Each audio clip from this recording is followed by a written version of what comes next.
something like an action movie on TV or something to keep you calm, those are fine too, just to but setting up that calm, peaceful environment. This is before you go to the hospital, correct? Yes. She said something about we don't have to be in a mad rush. No. Because I'm thinking mad rush, pedal to the metal. No, no. In fact, the more you can stay at home, the better. And I'll give you some clues as to, we're going to talk about when to go to the hospital and when to rush to the hospital and, when to call 911 and get to the hospital, what point those points are.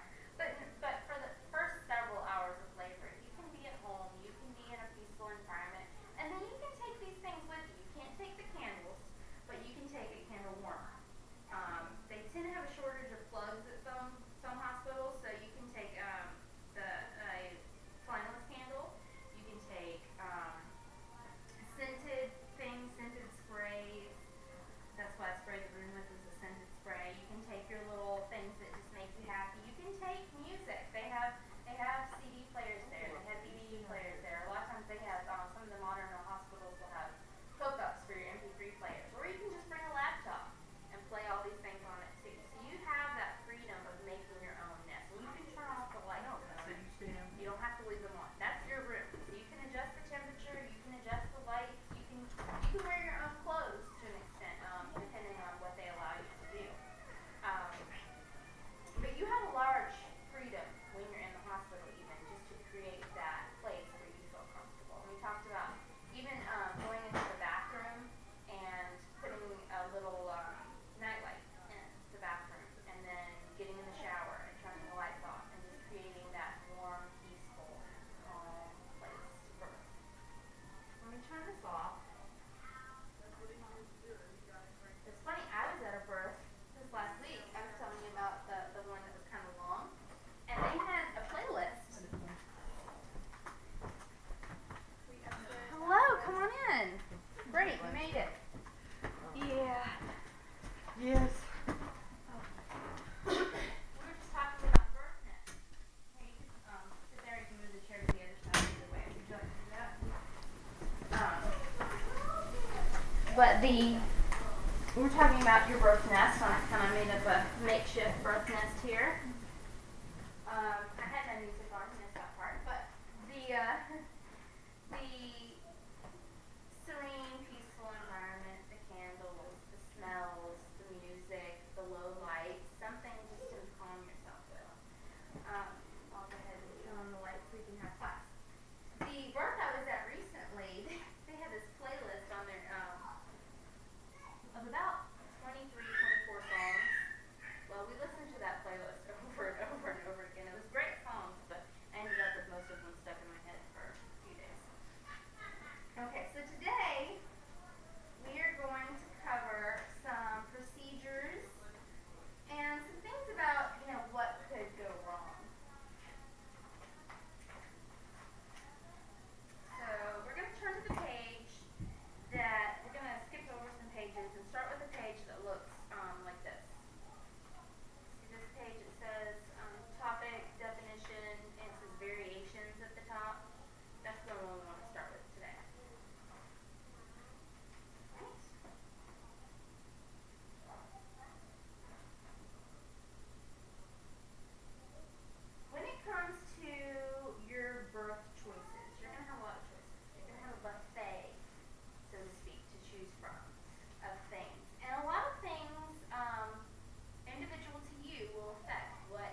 the alternatives, it says have patience, have a non-stress test, and then there are some natural labor induction methods, including acupressure points, where you push on certain points in the body that cause contractions to begin, or different oxytocin stimulations, nipple stimulations, those kind of things that can get labor going. OP is the next one. Again, see, the overdue and postate, that's something probably you're not going to have to deal with, but if you have to deal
posterior. One of the biggest things that can make your labor long, and I want you to really pay attention to this, is trying to think about it too much. I know it seems crazy, but if you cannot let go of trying to be in control of what's going on, then it can make your labor really long. You have to really get in a labor bubble in order when you're in labor. And that means just forgetting about the things that are on the outside. If you have family coming in for the baby to be born, don't think about where they're going to stay or where are they, who's going to pick them up, how are they getting, all that kind of thing. That's something that just needs to be pushed out of your mind.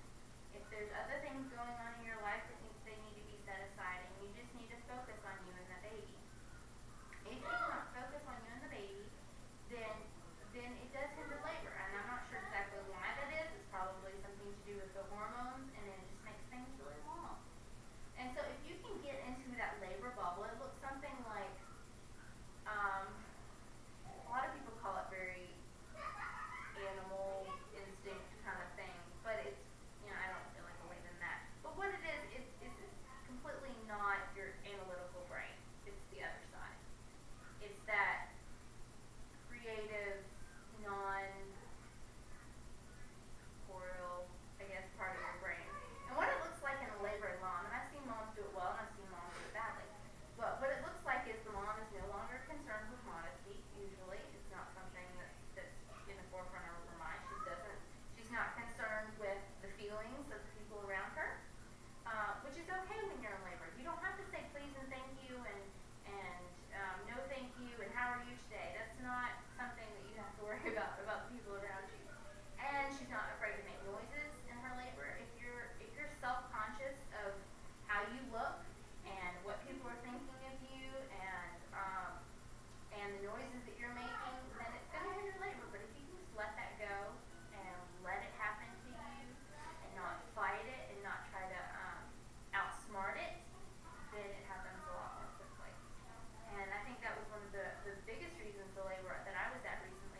water is clear or if your water is murky or has meconium in it. If your water has meconium in it, then they're going to be watching your baby a lot more closely for signs of fetal distress because they're going to be afraid that your baby might breathe some of it into his lungs, which sometimes that can happen and it's completely fine because it's going to get squeezed out anyway. But they're just going to be a lot more concerned and be watching your baby more closely for signs of distress. And so at that point, they're going to suggest to you several options, whatever that they feel comfortable with, and then you're going to ask, what are the benefits, what are the risks for each of those options that they give you. A breech baby, that's the baby with the feet first. A lot of you, this is something you'll know way ahead of time. You're not going to have to worry about this like in labor going, oh, your baby's breech.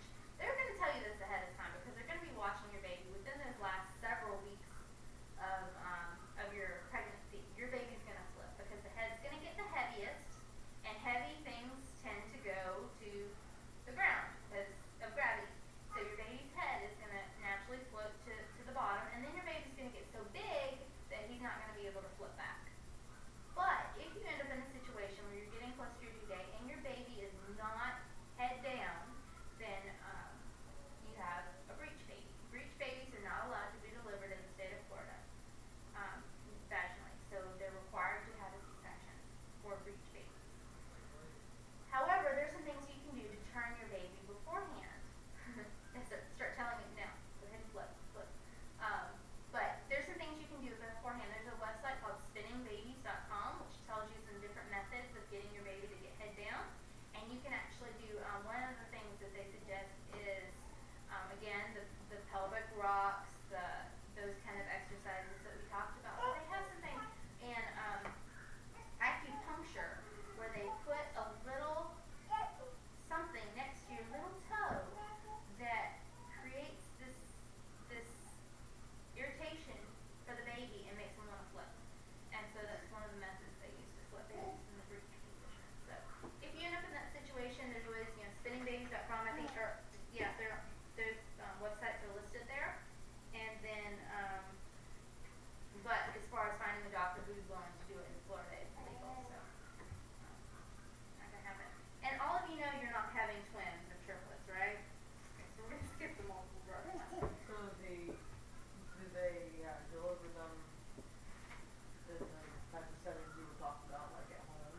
No, it's illegal for them to do it as well. Really? So yeah, the only places there's some states where they're allowed to do it, and the only time a midwife or a doctor is allowed to do it is if they don't know, which it would take a lot